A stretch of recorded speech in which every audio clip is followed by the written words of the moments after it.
Greetings, my fellow Fright Fiends. It's your buddy Boogeyman Ben here for a new episode of Boogeyman Ben's Horror Zone. And today's video is going to be a series of videos. This is going to be talking about the Jeepers Creepers franchise. Now, I've done several videos about the franchise in the past. One of the first videos I ever did was for a YouTuber who asked me to showcase the creeper figures that I have. I talked about the movies at that point, just very small little, just talking about them a little bit.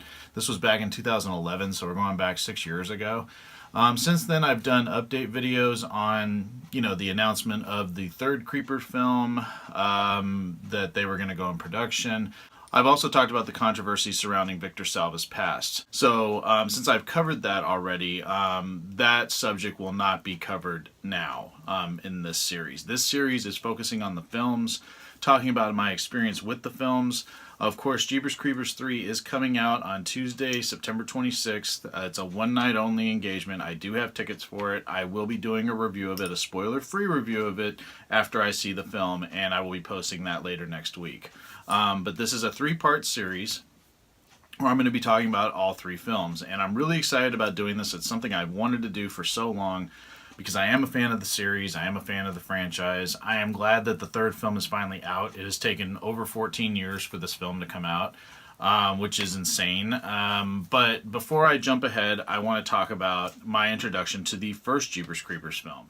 So I remember in the summer of 2001, that was when I started really getting into doing research on films, and there was so many websites online that dealt with movies, and I would frequent them very often. I went to one site in particular called comingsoon.net, and I remember seeing a trailer for this movie called Jeepers Creepers, and it was a film that was going to be coming out Labor Day weekend of 2001, and I remember watching that trailer and just being fascinated. At that time, the Scream franchise had pretty much been done. Blair Witch had come out. There was talk of Freddy vs. Jason coming out, but there was really no horror icon outside of Ghostface that I could really latch on to. And I had, I was a child in the 80s and early 90s, so it's like I grew up in the 80s when you had Michael Myers, you had Freddy, you had Jason. You had, Leatherface coming back. You had Pinhead from the Hellraiser movies. These iconic movie monsters. And there really wasn't anymore. I mean, Ghostface was not a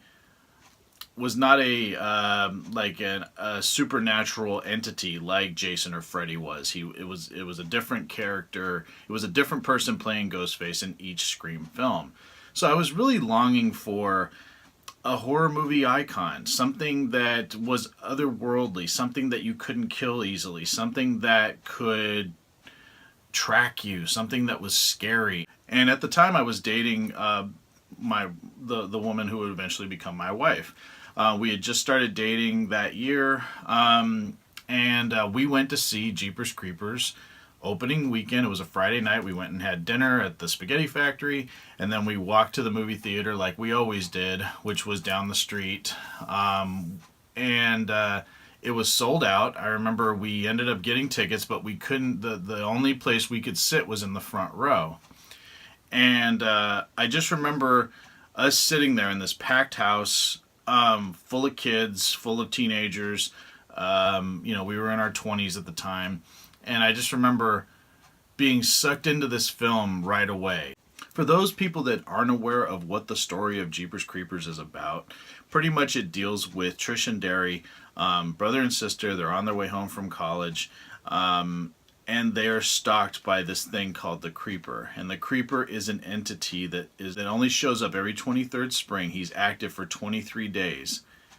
And pretty much what he does is he picks out people and sort of is drawn to what they're scared of.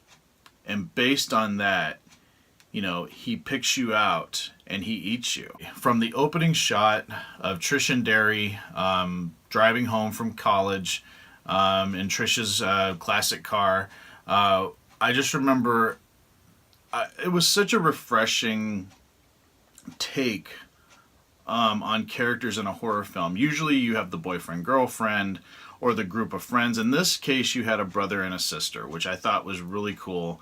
And I thought that Justin Long and Gina Phillips had the best chemistry. They just, you really bought that they were brother and sister. And just from the small bits of dialogue when they're trying to say what the license plates are of the cars in front of them. They're making light of the fact that they're in kind of like the sticks. So all of the stuff that's on the radio is either crop reports, country, or televangelists. It was just really really good, and it was just such great dialogue, really really really well done. And you have to give it to the two actors as well, but just really well written. And then all of a sudden you're thrust into almost like the movie Duel, where the creeper's truck, and it's such an amazing shot that Victor Salva does,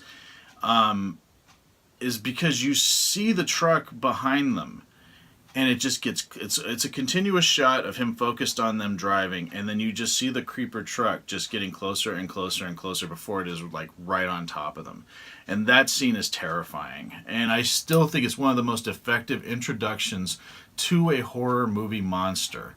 And the tension that it builds just from that scene where the truck is tailgating them and almost running them off the road.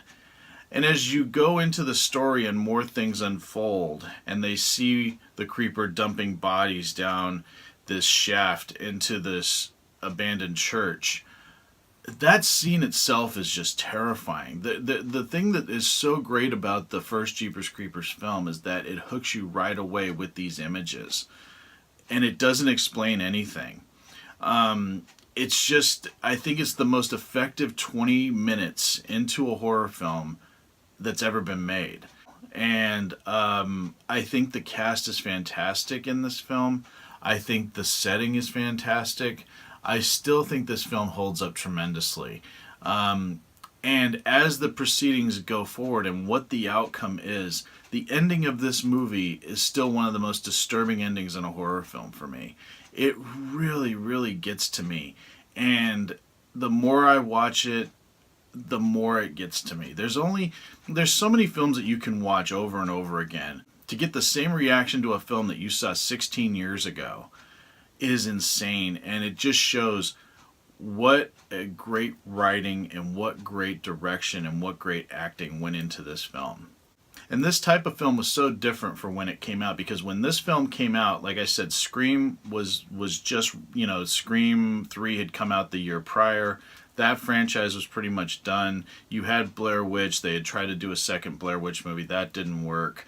So the horror genre was in a kind of, and Final Destination was kind of the new thing at that point. But there wasn't really, like I said, this creature monster movie kind of thing. There was nothing like that. And that's what I respected so much about Jeepers Creepers, is that it brought the monster movie back.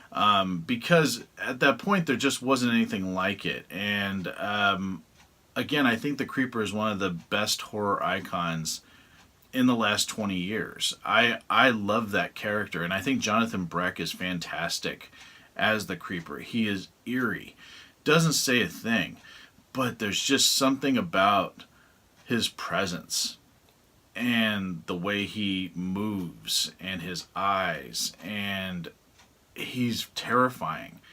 The Creeper is one of the scariest movie monsters ever. I would put him up there with some of the greats, because I just love the simplicity of him. I love that you don't know what he really is. I love that he takes things from his victims that he needs, and that he lives on your fear. Your fear is what drives him. And I think that's just very, very interesting and well done. And I absolutely love Jeepers Creepers. Like I said, I think it's one of the scariest horror films that has come out in the last 2 decades. I still watch it quite a bit. I own many copies of it.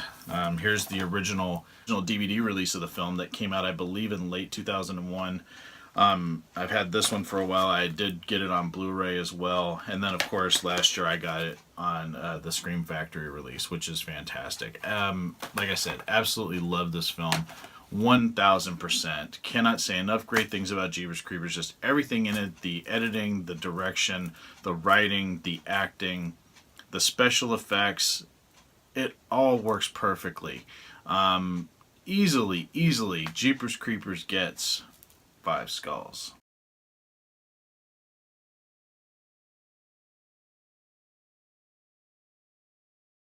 So that is my review of Jeepers Creepers. Like I said, this is a 3-part series. I will be talking about Jeepers Creepers 2 and Jeepers Creepers 3. I'm curious what other people think about Jeepers Creepers. Please leave your thoughts in the comment section below. Would love to hear from everyone. And as always, thanks so much for watching Boogeyman Ben's Horror Zone, and I'll talk to you guys later. Take it easy. Stay scared. Peace.